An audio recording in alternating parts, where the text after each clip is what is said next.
सोलापूर धुळे राष्ट्रीय महामार्गावर पाणीच पाणी पाहायला मिळतंय। महामार्गावर पाणी साचल्यानं वाहतुकीवर देखील परिणाम झालाय।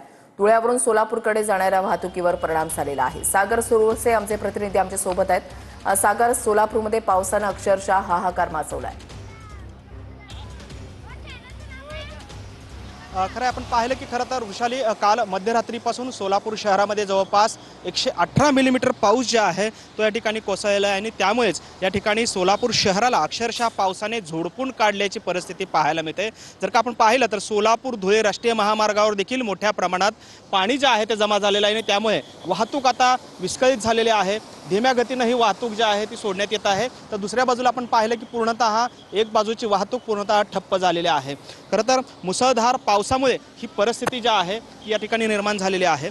काल मध्यरात्रीच्या सुमारास सोलापूर शहरामध्ये जवळपास 118 मिलीमीटर पाऊस जो आहे तो झालेला आहे। याचा अर्थच असा आहे की ढगफुटी सदृश पाऊस जो आहे तो या ठिकाणी झालेला आहे आणि त्यामुळे ही संपूर्ण परिस्थिती जी आहे ती ओढावलेली आपल्याला पाहायला मिळते। खरं तर या रस्त्याला जे आहे या राष्ट्रीय महामार्गाला नदीचं स्वरूप प्राप्त झाल्याचं चित्र या ठिकाणी आपण पाहतोय। वाहतूक जी आहे ती धीम्या गतीने सोडली जाते। खरं तर सोलापूर शहरातल्या पूर्व भागाला या पावसाने अक्षरशः झोडपून काढलेला आहे। त्यामुळे मोठ्या प्रमाणात नागरी वस्तीमध्ये देखील पाणी जे आहे ते घराघरांमध्ये घुसलेलं आहे। दुसरीकडे पूर्व भागातील सर्व शाळांना जे आहे ती महापालिका आयुक्तांनी सुट्टी जाहीर केलेली आहे। तर दुसरीकडे जे वेगवेगळ्या पद्धतीनं जे नैसर्गिक पद्धतीचे जे नाले आहेत त्या नाल्यांमध्ये अतिक्रमण झाल्यामुळे ठीक नक्कीच धन्यवाद सागर दिलेल्या सविस्तर माहितीसाठी।